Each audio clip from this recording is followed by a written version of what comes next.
Gurumauli YouTube चॅनलमध्ये आपलं स्वागत आहे.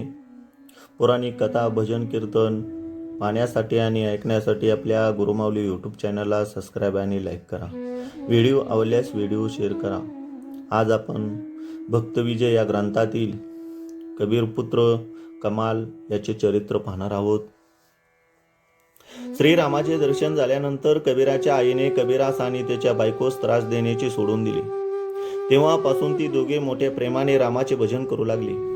पुढे त्यास एक पुत्र झाला, तोच कमाल होय. हा मोठा रामभक्त होता. वयाच्या 17व्या वर्षी कबीराची आज्ञा घेऊन कमाल तीर्थयात्रेस निघाला. प्रथम तो द्वारकेजवळ गेला. त्याने गोमती नदीवर स्नान करून श्रीकृष्णाचे दर्शन घेतले व 4 महिने तेथे मुक्काम केला. तितक्यात अवकाशात त्याने हजारो लोक भक्तिमार्गास लावले. नंतर तेथून तो चित्रकूट नगरास गेला. तेथे विष्णुदास म्हणून एक मोठा रामभक्त सावकार होता. तो कमालास आपल्या घरी घेऊन गेला व त्या रात्री त्याने त्याचे कीर्तन करवले. कमालाच्या त्या कीर्तनाने सर्व मंडळीस विरक्तात उत्पन्न झाली. कमाल तेथून निघताना सावकाराने एक मौल्यवान हिरा विकत आणून तो कमालास देऊ लागला. तेव्हा कमालाने त्याला म्हटले की, याचा आम्हाला काय उपयोग? हिरा पाहून आईबाप मला रागे भरतील. कमाल हिरा घेईनात. त्या सावकाराने आग्रह करून तो त्यास दिला. मग तो कमाल तेथून आनंदवनात गेला आणि घरी जाऊन बापाच्या पाया पडून त्याने सावकाराने दिलेला हिरा त्याच्या पुढे ठेवला. तो पाहताच कबीर मूर्छित पडला. त्याची स्त्री घाबरी होऊन कबीराजवळ गेली आणि त्या सावध करून तिने विचारले. तेव्हा कबीर म्हणाला की, कमालाने रामाचे नाव विकून हिरा आणला, त्यामुळे आपल्याला तत्वात हानी झाली. आपला वंश बुडाला, म्हणून मला फार दुःख झाले. हे ऐकून कमाल हिरा घेऊन परत गेला व त्या सावकारास हिरा परत देऊन घरी आला. तेव्हा कबीरास संतोष वाटला. त्याने त्यास प्रेमालिंगन दिले. कबीराच्या गरीब स्थितीमुळे त्याच्या घरी नेहमी अडचण असे. एकदा काही संत मंडळी तीर्थयात्रा करीत सुमारे रात्रीच्या प्रहरी कबीराकडे आले. तेव्हा त्या तिघांशी आनंद झाला. मोठ्या आदराने कबीराने त्यांना आसनावर बसविले आणि घरात जाऊन बायकोस म्हटले की, संत घरी आले आहेत, त्यांना भोजन दिल्या वाचून जाऊन देणे हे आपणास शोभत नाही. तेव्हा ती म्हणाली, भोजन दिले हे खरे, परंतु घरात एकही अन्नाचा कण शिल्लक नाही. उसने कोठे मिळणार नाही. विकत आणावयास पैसे नाही. कोण्या वाण्याच्या घरी तुम्ही दोघे जाऊन चोरी करून सामग्री आणाल तर मी स्वयंपाक करून त्यास भोजन घालते. कबीराने या गोष्टीस होकार दिला व हातेरे घेऊन ते दोघे बाजारात निघाले. तेथील एका वाण्याच्या दुकानी भिंत फोडून कमाल आत गेला व कबीर हातात तलवार घेऊन बाहेर उभा राहिला.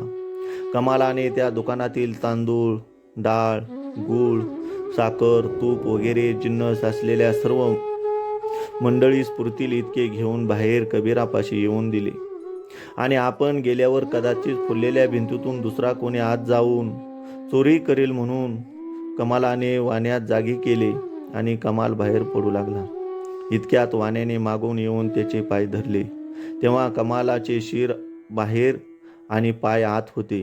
हा भलताच प्रसंग पाहून कमालाने कबीरास सांगितले की, आपल्याकडे आलेल्या संतांना ही गोष्ट कळाल्यास ते भोजन न करता जातील आणि सत्वाची हानी होईल. ती होऊ नये म्हणून या समयी धैर्य धरून माझे शिर कापून घेऊन जा, म्हणजे चोरी कोणी केली याचा पत्ता लागणार नाही. कबीराने ती गोष्ट कबूल करून लागलीच कमालाचे शिर कापून नेले. घरी आल्यावर त्याने ही गोष्ट बायकोस सांगून तिची समजूत केली व स्वयंपाक झाल्यावर संतास भोजन घातले. इकडे चोरी झाली म्हणून वाण्याने ओरडा केली.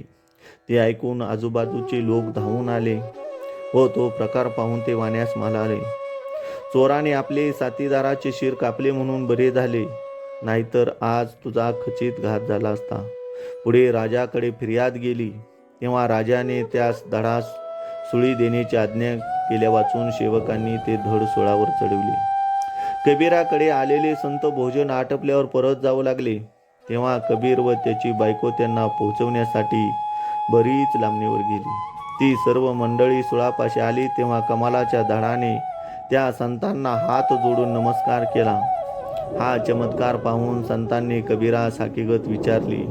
त्या समयी त्याचा गळा दाटून आला. तो त्यास म्हणाला, तुमचे दर्शन घडावे म्हणून त्याचा हेतू होता, तो पूर्ण झाला.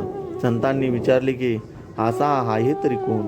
मग कबीराने सर्व निवेदन केले. ते ऐकून संतास दया आली. त्यांनी त्याच्या बायकोस कमलाचे शिर आणावयास सांगितले.